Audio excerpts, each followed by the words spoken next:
Important people in the audience I see with some stickers on. We want to welcome you to the Capitol, to the Rayburn Room. Today we're making a little history. First of all, some people will say it's a little history for the standpoint that you've got elected officials keeping their word. We made a commitment to America that we would bring a milestone bill, the Parents' Bill of Rights. And that's what today is all about.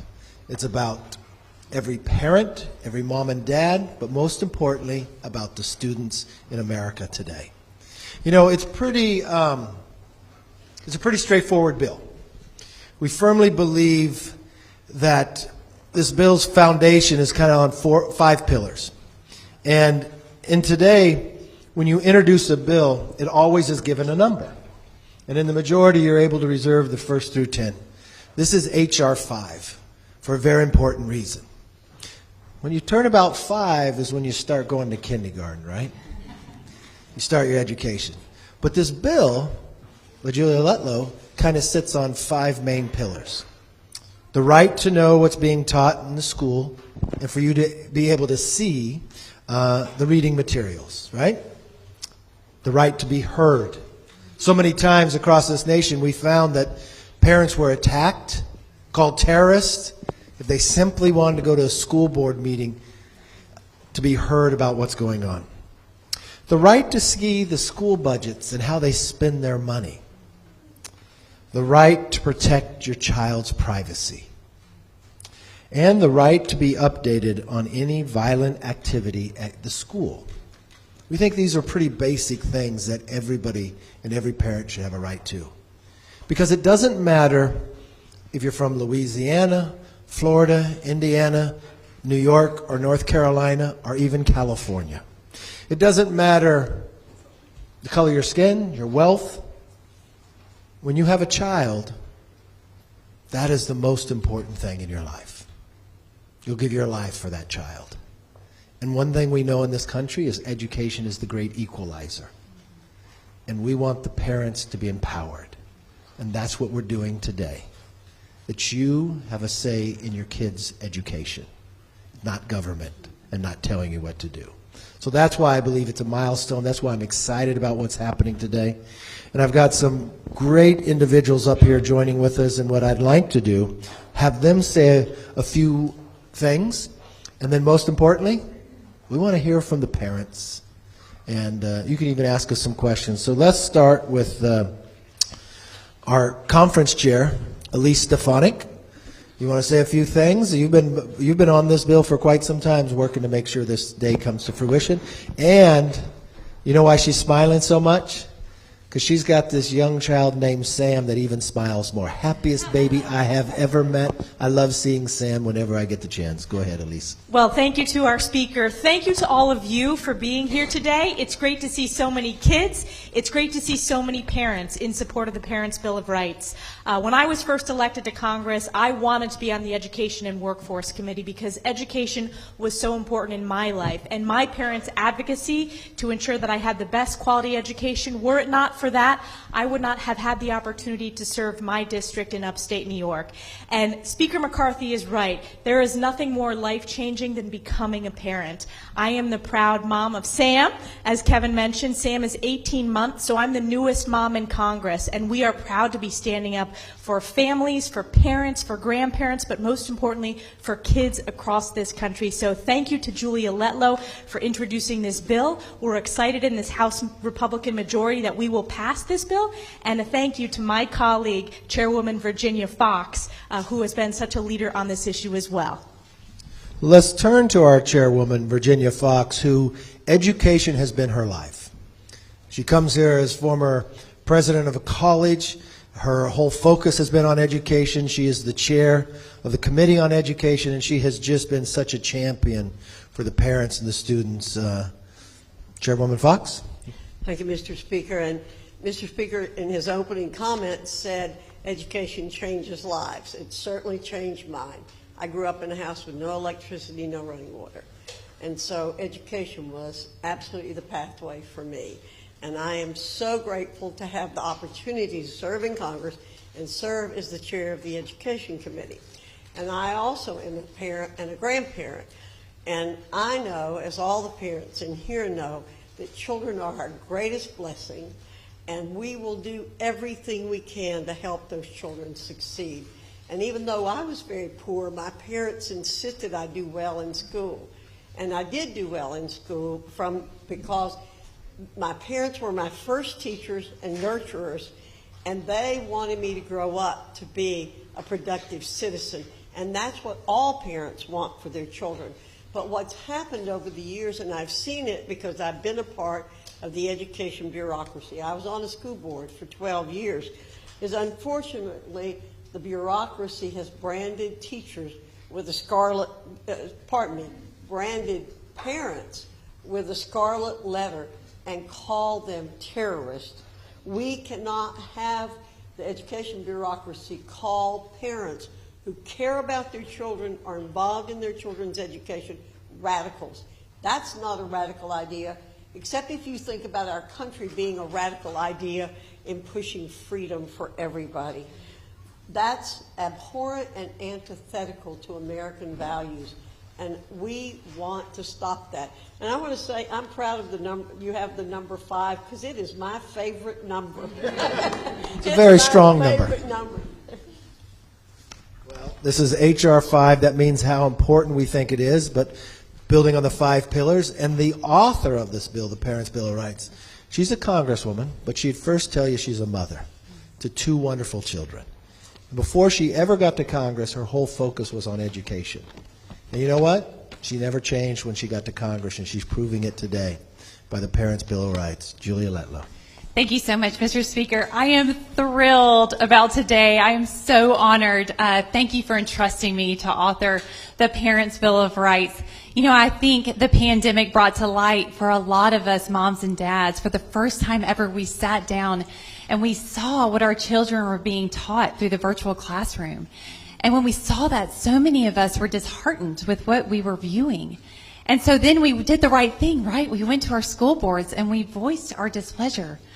But we were turned away, and some of us were even labeled domestic terrorists. That was absolutely not right. And so that was the impetus for this bill. That was it. Thanks to all of you in this room, for the parents, for stepping up and saying, no, enough is enough, and we are going to fight to make sure that our voices are heard, that we have a right to have a seat at the table when it comes to our children's education. This bill is going to ensure that moving forward. Thank you so much, Mr. Speaker, for this opportunity. You know, you raised a very good point. The pandemic was so difficult for our entire nation. But the one thing that came out of it, we started seeing what was being taught in our schools. We saw seeing what they were reading. That's something we should have every day. But then we had to fight to find it out. And then when we fought to make our voice, we were attacked. No longer will that take place. You know, a new member to Congress, but not to a new member to working so hard, not just for his children, but for his constituents, as Mayor Congressman Bean. Why don't you talk from Florida? Speaker McCarthy, what an honor it is to be here. Thank you so much, Virginia Fox, Dr. Fox, thank you. To all the kids out there, I've got a question for you. All the kids or students, please, if you at least got to leave school early today, raise your hand. Hey, all right. That is certainly exciting. So I'm going to give you a little tip. All the kids, and I know we've got even some high schoolers here. Here's a little tip. Just tuck it under the way. Something Bean told you along the way is over the next several months, in fact, over the next year, anytime you're asked to do an essay, mention the fact that you were in Congress. When I was in Congress, this is what happened. So you're going to get a couple of extra credit by saying you spent the afternoon in Congress. It's a big deal that we're here today. I got to start the fight that Representative Letlow talked about, that our eyes were open, what was happening in the classroom. We were shocked.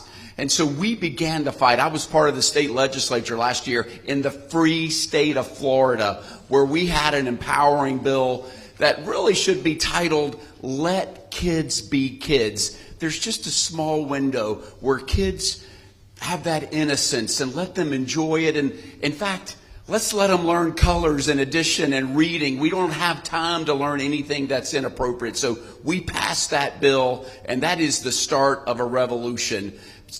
Now you would think, who could be against letting kids be kids? Who could be against, when Speaker McCarthy talked about the bill about letting parents be involved in their kids' education, who could be against that? Well, I've only been here for 8.5 weeks, and you would be surprised. I know that every bill, even the ones that you think, who could be against that? There is a fight coming up on the horizon for this bill. I'm committed. We've got a great leaders, and I'm just happy to be a part of it. And guess what? Because you're here, you're now a part of it. So we're all a team. Let's go get it done. Great words. And one thing to all the students, you're always given homework. This is your homework from here. You need to follow H.R. 5. So you follow, it's going to be introduced. You follow it through committees. Write your member. Advocate for what you believe in, right? And as we move this bill through, I'm going to invite you back. Because as long as you're not in high school 12 and under, we'll bring you onto the floor and we'll let you watch when we vote that bill and get it out, all right? You need some advocacy here for us. And our next Congresswoman, she's worked so hard on this subject even before she got here. Congresswoman Erin Houchin from Indiana, just working. Thank you, Mr. Speaker. I am so honored to be part of this panel and this bill. I did work on this issue. I've been fighting what I call the educational industrial complex back in the state of Indiana for many years in the state legislature. I'm so proud to have been at the forefront of those fights. And when we fight to win. And that's exactly what we're going to do on this issue. Representative Letlow, Dr. Fox, thank you for leading the charge on this for these parents and these kids. It's kind of amazing to me that we even have to have a bill, because this seems like the schools should be doing this anyway. But we did realize during COVID that our kids were learning things and being exposed to things that parents were shocked by, to be honest. And the president in the State of the Union talked about starting kids as early as 4 years old. So that makes this even more critical that we get this done, and we will. And we do have a fight ahead, but you got several fighters up here that are there for you, and we appreciate you being here for us. Thank you. Well, thank you all very much for the comments. But just how we even, before we wrote this bill, what we did, we went out and listened to parents. That's what Julia did, listen to parents. And today, we want to do the exact same thing. So I know there's a few in the audience. You might have a couple questions. I made sure I had very bright people around me that can answer these questions. So come on up to the mic. How do we want to do?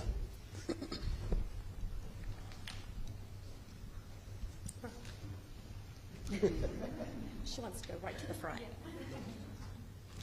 Good afternoon, and thank you for this opportunity to speak.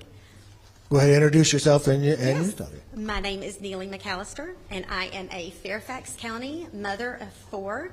Three of my daughters are still in school. I have 2 high schoolers, and I have one in 5th grade. It is no secret that Fairfax County was one of the worst school districts when it came to pandemic mandates and school shutdowns. After Governor Youngkin announced his executive order banning mask mandates in school, my daughter, who is here with me now, she stood firm in her decision to no longer wear a mask to school. And for that, she was suspended 11 times. 11 times for not wearing a mask. Think about how absurd that sounds. That even the New York Times recently had to admit that masks were essentially ineffective and useless, despite all the negative consequences caused by heavy-handed mandates forced onto us by bureaucrats and teachers' unions. There was a silver lining. Parents in Fairfax County and in school districts across this country now had a front row seat to what their children were learning in school. And in most cases, we were dismayed and appalled at the adult subject matter that was not only on the bookshelves, easily accessible on the bookshelves of taxpayer-funded libraries, but also be enforced upon them in the classroom. So not only were we finally figuring out what they were actually being taught in schools, but it exposed the complete disdain for parental input. As parents, it is our primary duty to protect our children and preserve their innocence. Unfortunately, there is a toxic movement infiltrating our schools that is more interested in pushing a political agenda rather than teaching our students, our children, what the subjects we were taught in school: math, reading, science, history. So my question is, how will the Parents' Bill of Rights, introduced today, how will that ensure parents have access to the curriculum and the reading material, and inviting parental input? I want to know how this bill intends to put the power back in the hands of the parents. Elise, you want to take it? Well, thank you so much for your advocacy. Fairfax County, we know, was really ground zero for raising the national consciousness on the importance of this issue. Thank you to you for being here on behalf of your sisters and your siblings. And we are very proud as Republicans and in this Republican majority to be the party of parents and be the party of students, our next generation of leaders. Two important aspects of this bill are ensuring and requiring that curriculums are not only made public for anyone to access, but that any parent at any time can have individual access to that curriculum. We also go a step further. Any content or book in the school library or in the classroom or online content that is being taught, parents are able to review that at any time. That's important to me as a young mom. I think about my son Sam's educational future, what kids are exposed to in terms of the content, in terms of what they're reading. That is really important for parents to be able to review that material. And I will tell you, from the state of New York, we were not like the free state of Florida. In fact, we were one of the last states to lift the mask mandate, which hurt our kids, particularly hurt our kids who need special speech language educational opportunities. So I'm proud to be an advocate for parents and, most importantly, students. Transparency is important. Access to curriculum and the ability to review curriculum is important. So thank you for being here today, and we are so proud of Governor Glenn Youngkin's leadership on the education issue. Thanks. Now, what's your name? Rona? Rona? Rona. Well, I just want to say this. By you standing up shows your fortitude, shows your perseverance. And what it really tells me is I'm probably going to be voting for you one day. I'm very proud of you, and keep up the hard work, all right? When you think about this bill, think about this empowers you too, okay?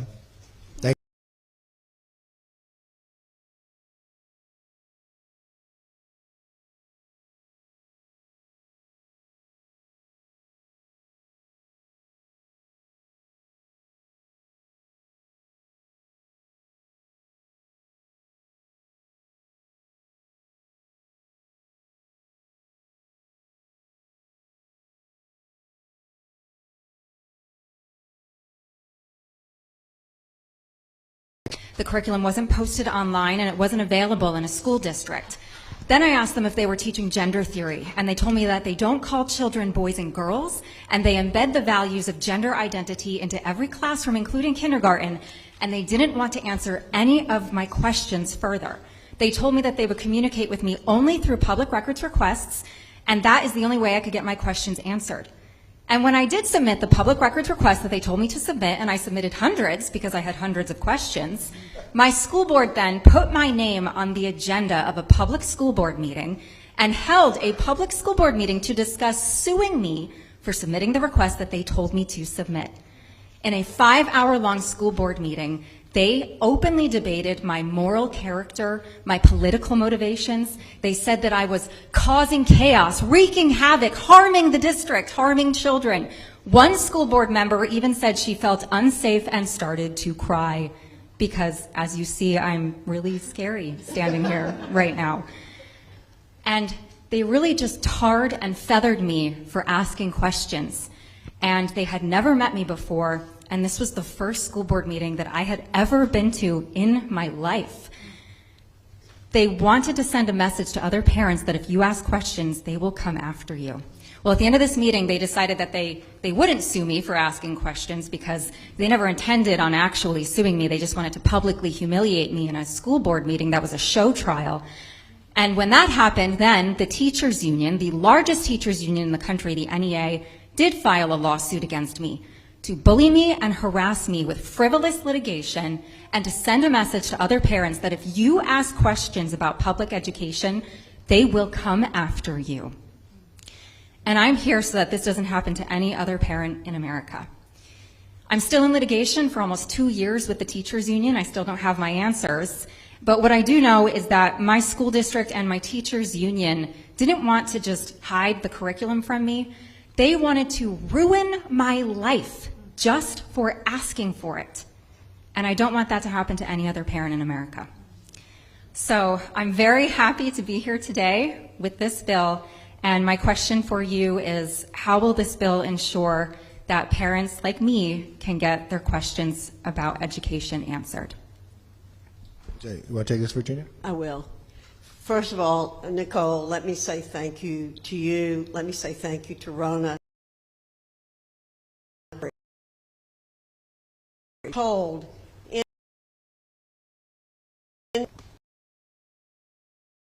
supposed to be stopping bullying in the schools, but they themselves are role models for bullies. And thank the Lord that you did not step down, and I'm sure there are going to be other parents who are going to speak.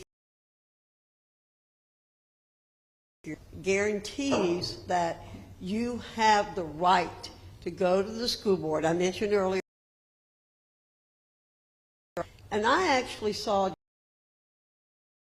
a group of 10 parents could change the minds of school boards in those days. That has changed again because of the power of the who want to keep the control of the schools. But I brought my pocket copy of the Constitution with me today because Republicans pride themselves on doing things according to the Constitution. And so what the Parents' Bill of Rights has done is put into language that lives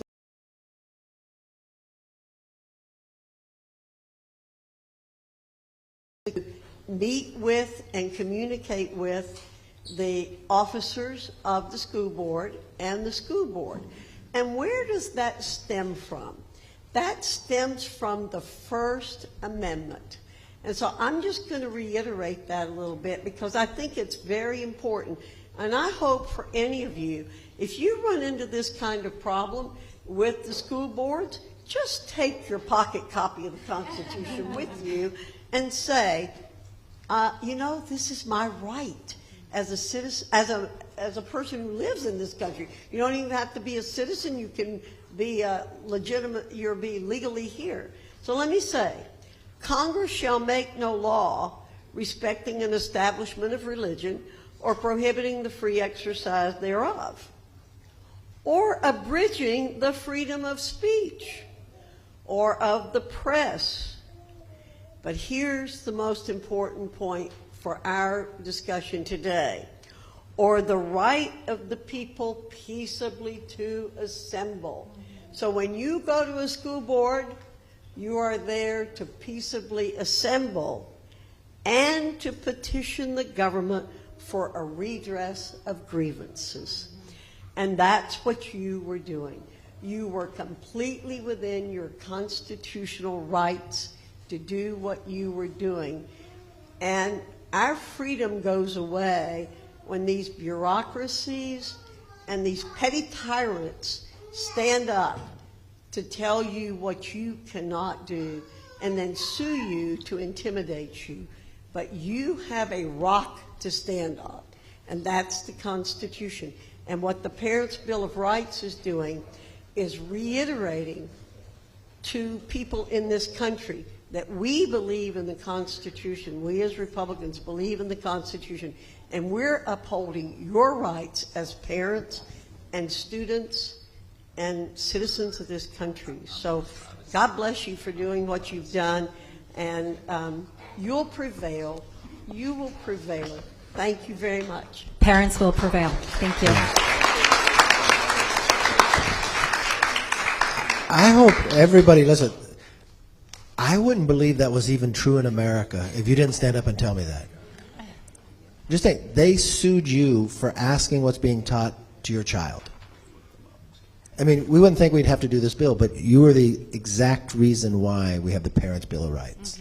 So thank you for keep fighting. Appreciate it. Yes? Hi. My name is Stacy Wimsley. I'm a resident of Westchester, Pennsylvania, and a mother to 2 sons with special education needs. One of my children actually has a speech disability, so the mask issue, the access to speech and language services is very near and dear to my heart. I also currently serve as a school director for the Westchester Area School District and was elected in 2021. I ran for this position after struggling to be heard as a parent, a taxpayer, and as a concerned member of my community. So I am so excited to see attention at the national level on parent rights in public education, and I just want to applaud all the other mothers and children who stood up here today. Transparency in public education, especially with respect to expenses and taxation, was a cornerstone of my campaign and advocacy within my community. Fiscal responsibility continues to be a priority for me as our district operating expenses have increased almost $100 million in just 10 years. That's an almost 40% increase in that time period. While I live in an area that is considered affluent, we have seen the cost of living rise in accordance. We also have a rising number of retired and fixed income residents and an increasing number of Title I elementary schools, which means that 40% of our families do not make a living wage for our area. We cannot continue to tax and spend, even with modest tax increases, without negatively impacting our community, especially in a time when we know the last 3 years have resulted in historic learning loss. Our own district standardized test scores indicate that we have not recovered from those educational impacts, and when we attempt to address the learning loss, we have to invest significant time, money, and resources for little gain. Districts across this country will continue to face those headwinds, resulting in more spend without the guarantee of understanding how those costs are tied, positively or negatively, to learning loss and to educational outcomes. I have learned a lot in my first 15 months in office, and while we do publish our financial statements regularly, they are not easily digested by the average citizen. In fact, our district was recently audited by the Pennsylvania Auditor General, and we received severe criticism on some of our budgetary practices, especially with respect to growing reserve accounts. Last year, I voted against our annual budget as it once again included a multi-million-dollar increase in operating expenses and a tax hike for our residents. So my question for you today is, what can pillar number 3 of the Parent Bill of Rights do to help ensure that there is meaningful disclosure of school budgets and spend so that our average citizens can not only understand, but constructively challenge how those budgets are built, executed, and reconciled each year? Who wants to take this? Julia, all right? First, Stacy, thank you so much for stepping up and running. I am so confident that parents will have a seat at the table because parents just like you are stepping up and running for your school boards and for being the school director and for having a voice for your 2 boys. What are your boys' names? This is Liam, he's 11, and Connor, he's 12. Welcome, Liam and Connor, to the People's House, your house. We're so excited to have you today. Mama to Mama, I share your concern, and that was really why I was so honored to author this bill, because it's really about 2 things. It's about transparency and accountability. And it's not an attack on teachers, because don't get me wrong, I am an educator myself. I know how hard that is. Our teachers are our heroes. But it's about a partnership. I think we were speaking earlier. Any teacher will tell you that when parents are involved, students succeed. And we want to make sure that parents have a seat at that table. And so this bill doesn't only outline and make public a curriculum, but it also makes public the finances and the budget that your tax dollars are being used to fund our schools. Doesn't that make sense? I mean, does. absolutely should. And as a parent, any parent should be able to easily identify those dollars and be able to interpret that budget. You shouldn't have to be an accountant to be able to read a school's budget. A forensic accountant. There you go.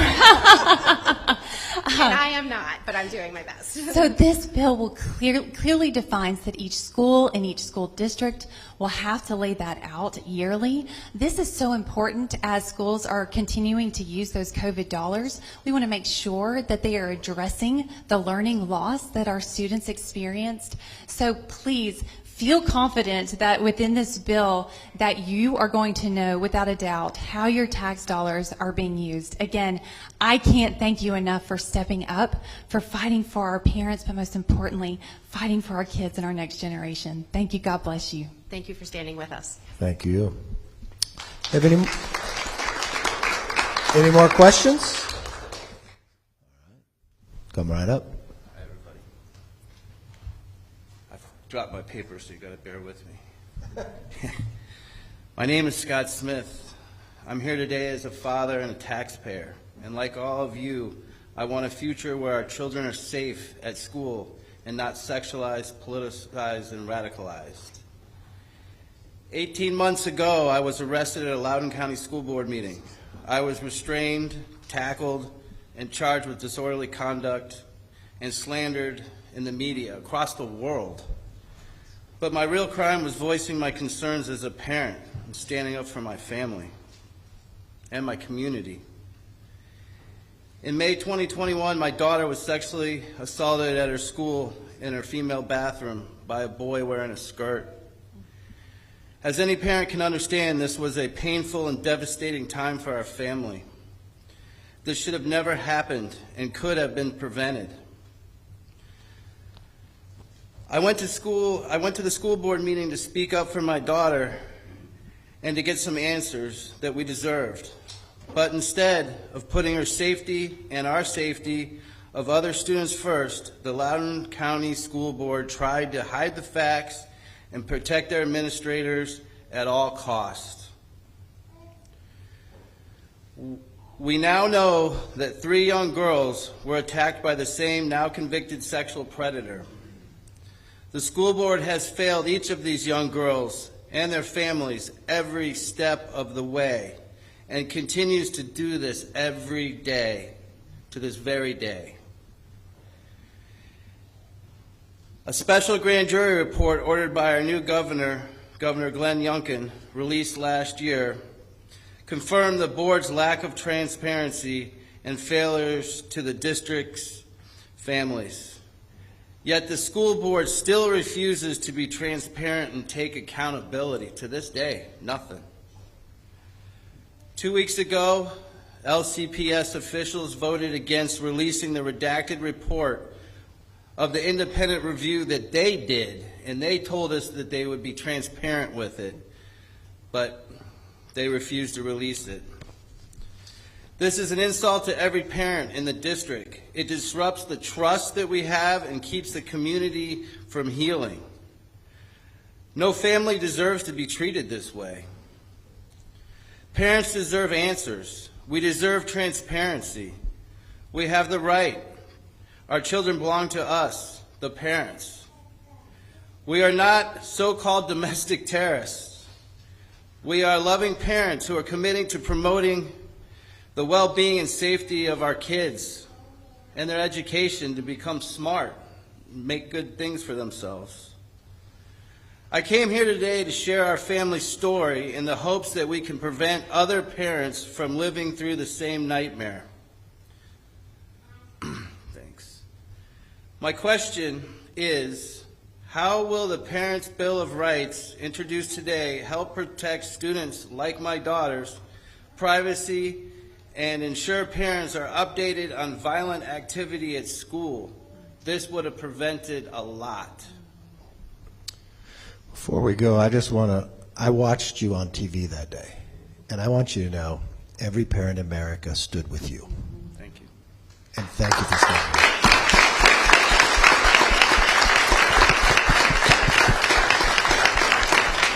Thank you for being here. Would you guys like to take this? Yeah. Sure. Thank you. First, I'm so sorry that you and your family, your daughter, any parent would have to go through that. What happened in Loudoun County was outrageous and continues to be outrageous. And I share the speaker's sentiment that we were with you then, we're with you now. With specific emphasis on the knowledge of violent activity that happens in the school. That's a very important part of the Parents' Bill of Rights, because anytime, this is why I said in my opening remarks that it's kind of out of, it's in disbelief that we even have to put this in, the language in that would ask or tell schools to notify parents when something violent happens in the school, that they would be required to tell parents. I would kind of hope they would just do that anyway, at a general good practice for the safety and well-being of their students. But the Parents' Bill of Rights Act, it does require students to notify their parents of violent activity. There's a specific section under Section 104 that talks about the right to information about violent activity in the child's school and timely notification of any violent activity. Again, I think this is the absolute least we can do, something schools should be doing anyway. I'm so grateful that it's part of the Parents' Bill of Rights, and I'm just very sorry that you had to go through, and your family and your daughter had to go through what you did. But I thank you for sharing your story and standing up for your family as any of us would, and we'll include that as a safety precaution for students moving forward that don't have to go through that again. Thank you. And Mr. Smith, you asked about privacy too, and I too. Everybody on the stage, everybody in this room is with you, and it's an outrage what happened to your family, and then to be arrested just for calling the fact that my daughter was assaulted truly is an outrage, and every parent's nightmare relived over and over. But let me tell you, and I got to say hello to you, and I got to Jessica. You're filming on the phone right now, and thank you for your courage of continuing to fight. I can tell you this. I can tell you, you and Loudoun County, your story in Loudoun County are part of the foundation of why we are here today. Your story that should never be repeated ever again. Everybody's story, the Rona getting suspended, Nicole getting sued, the questions about just transparency are all outrage. But to be arrested for coming forward as you did truly weighs on all of our hearts. Privacy. Let me tell you what we're doing. Privacy. We're first of all saying schools aren't going to sell kids information or information about kids. Parents, when schools systems develop their standards on privacy, what those will be going forward. Parents, there needs to be at least a parent part of that procedure going forward. There needs to be permission granted before medical exams or whatever it is you're doing physically to a kid.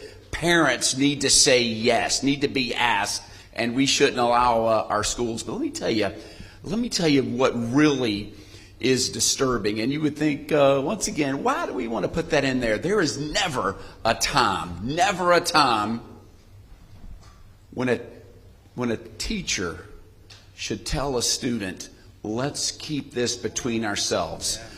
Let's not tell your parents what we're doing or how this is going down. Never. I can never think. And this bill says, no, we're not going to allow that going forward. Parents are not going to be kept in the dark. Parents are going to be part of the education process going forward. One last thing.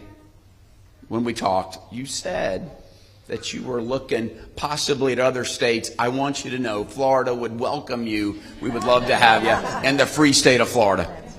Thank you a lot.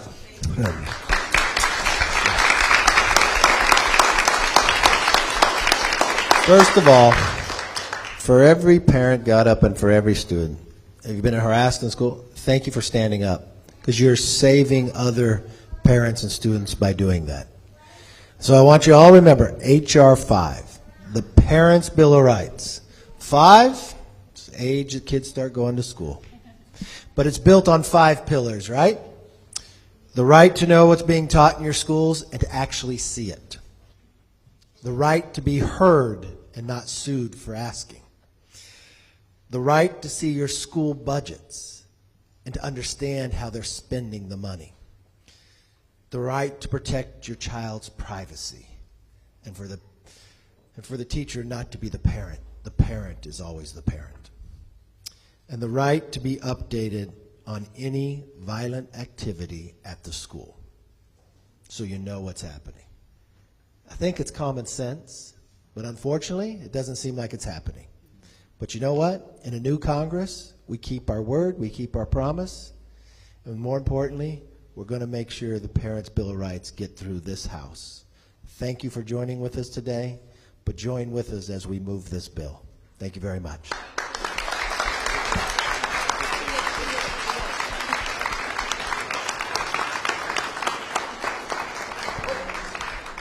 Most importantly, all right, what we want you to do, you know, when you watch things that happen for bills, they have to get signed, right?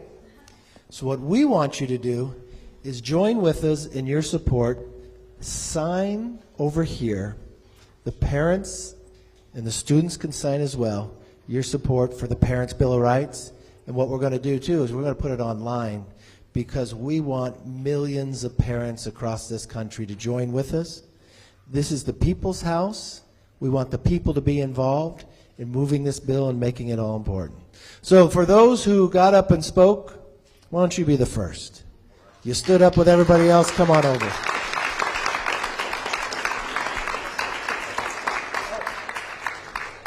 And for all the kids, we got certificates for you too. Yeah.